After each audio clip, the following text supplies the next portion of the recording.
Yesterday I saw this tweet and I knew tomorrow is going to be a fun day, and boy, what an episode. Yeah, the main story of the entire Sister Sage's plan didn't go forward anyway, but yeah, the groundwork was there and a lot of other things happened all around. Let's talk about one by one. First, let's talk about the Homelander thing. Boy, when he was about to enter through that elevator, I was almost sure that it's going to be that scene where this scene that we saw in the trailer, and I was almost certain that it's going to be that scene. Boy, when that didn't happen, I knew. Not now, but at the end of this episode, we are definitely going to get that scene, and yeah, we did get it, and it was nice. Talking about Anthony Starr's performance, man, he's just killed it in that episode. Whatever Homelander was doing in that episode was just so so threatening and so brutal, and that guy Marty, he didn't deserve that. Okay, we'll talk about that later in this video, but anyways, there were a few questions left at the end of this episode. For example, the first one and the big one: does Butcher have powers? And everyone, yeah, it was presented in a way that everyone would think that he has powers, and I do think he might have a bit of powers, not entirely, not fully furnished or not fully garnished powers, but yeah, he may have a few powers, and we'll definitely get to see that in the future episodes. But how do I feel about that? But here's the thing about Butcher having powers and not having powers. When Butcher was not having powers, and when he was going after Watt, and when he was going after Homelander, it was a very underdog kind of a situation, and everyone loves that. The fact that everyone loved Butcher, one of the fact was this, that he doesn't have any powers, but still he has that guts to go after Homelander and the Watt. So everyone loved that aspect about Butcher. But now when you take that away and when you give powers to him, if we talk about season 3 specifically, in season 3 everyone knew that it's just a temp V, so it's not going to be there forever. But now maybe he'll have those powers forever. I don't know how I feel about it, to be honest, at this point in time. But I would entertain the idea that Butcher has that power, and he has that muscle to go and he has that muscle to go after Homelander finally. So let's see where that goes. But now there was another one very unclear thing, that did Huey actually give the V to his dad? I mean, it wasn't shown specifically that Huey gave his father the V. It wasn't shown specifically, as I said, but we did see that he took that vial and put back into his jacket, into the pocket of his jacket. But here's the interesting thing: the camera was constantly lingering on his mother's face, and Huey also looked quite short when his father was suddenly, shaking up. So yeah, that's going to be pretty interesting, that who gave his father the V. That was a nice thing to do there. Just keep the audiences guessing. Now, talking about disgusting and the boys' typical disgusting scenes, there were two scenes in this episode which were very, like this. The first one was obviously with Marty when Homelander made him, you know what I mean. But the second one, God, the frontal lobotomy of Sister Sage, that too by Deep. While watching that scene, I was constantly shaking up and doing like this. I mean, it was just very awful to see.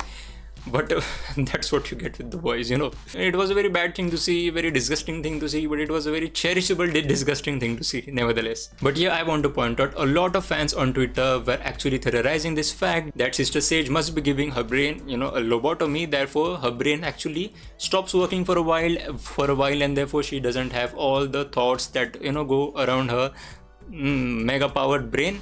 So yeah, that was confirmed here as well, that she herself says that she actually gets a couple of hours of rest when she does a lobotomy.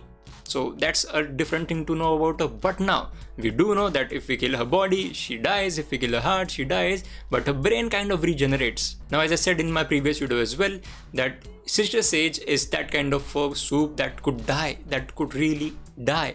And I do want to see that. And that makes her vulnerable as well. Though we know her power is a mind, but she can get killed. Now, there was another open-ended thing that they started and they kept it open-ended, was the plan of Ashley and A-Train. So we saw A-Train going at Homelander's house to get the V that he needs to give to Huey. But while he was there, he meets Ashley over there. And Ashley and A-Train kind of make that, that mutual agreement that, yeah, we both are in deep shit. So we both must hang tight and we both must help each other. But what is their plan to save each other or to help each other is still unknown. Now let's talk about Frenchie and his relationship with Colin. I am so glad that plot has ended. I am so glad that Frenchie actually came out clean and told Colin everything.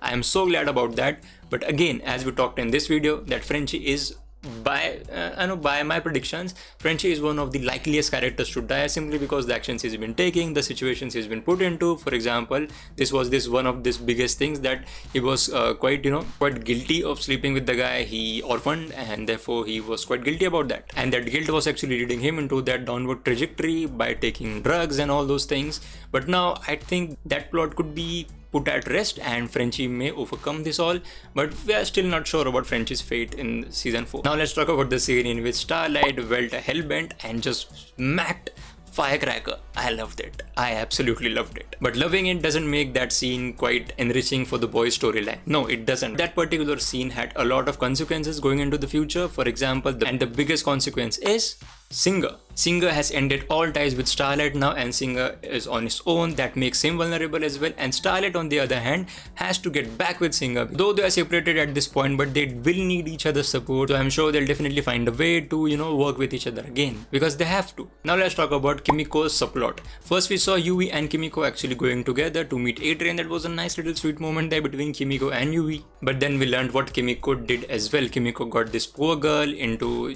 on whatever the organization that they were calling it. But it appears like we got a closure to Kimiko's past, because she was struggling with her past, and that was one of the reasons why she wasn't able to speak. For the time being, it seems like that plot has ended, that subplot has ended, but I don't think so. I think that will come back again, and maybe at the end of season 4, Kimiko may learn to speak again. And there was also a mention of the characters from Gen V as well, and we learned that these all 4 people are actually missing. And we do know for a fact that in the trailer we saw this shot in which we can see both of these soups are possibly joining the 7 in some capacity. So it would be interesting to see that how many of the Gen V characters actually return here, because we all know that one of the biggest plot of this season is going to be the virus that can kill soups, and at this point in time we still don't have any trace of that virus in season 4. So I imagine that episode 5 should be the point where they introduce it again and just get the boys back. I mean, everyone is scattered all over the place. Just get them back, man. Now finally, let's start with the Homelander episode. Wow, as I said before, that was very, very creepy to watch, both of the things that Homelander did. But we do got the answer of these 2 images. So while I did the breakdown of the trailer, now these 2 images were quite interesting because we didn't know whose bodies these are. And I thought that the people that are, gone in this scene, I thought they were all Starlight supporters, Starlighters, but I am so glad that they weren't. And these were the people who kind of raised Homelander in the lab. But if I talk about Anthony Starr's acting, man, it was so chilling to watch, really. It was quite tense whenever he was. We obviously knew that he's going to kill them, but the anticipation of the kill, the silence before the kill is what makes everything so threatening. And the way the final shot was shot as well, first only showing the back of Homelander. As I said at the start of the episode, we saw that elevator scene, and I know we all were expecting that it's going to be that exact scene in which we see that Homelander kills everyone. So that was that anticipation point. Then that anticipation point was actually paid off at the end of the episode. So yeah, very nicely done. And as I said at the start of the video, the Sister Sage's planned storyline didn't move any forward in this episode, apart from that Starlight hiccup maybe. But other than that, the episode was all about some other plot points revolving around the main Sister Sage's plan. So now please go down in the comment section and please share your thoughts about this episode as well, and definitely come back next Thursday for episode number 5. And as always, thank you so much for watching.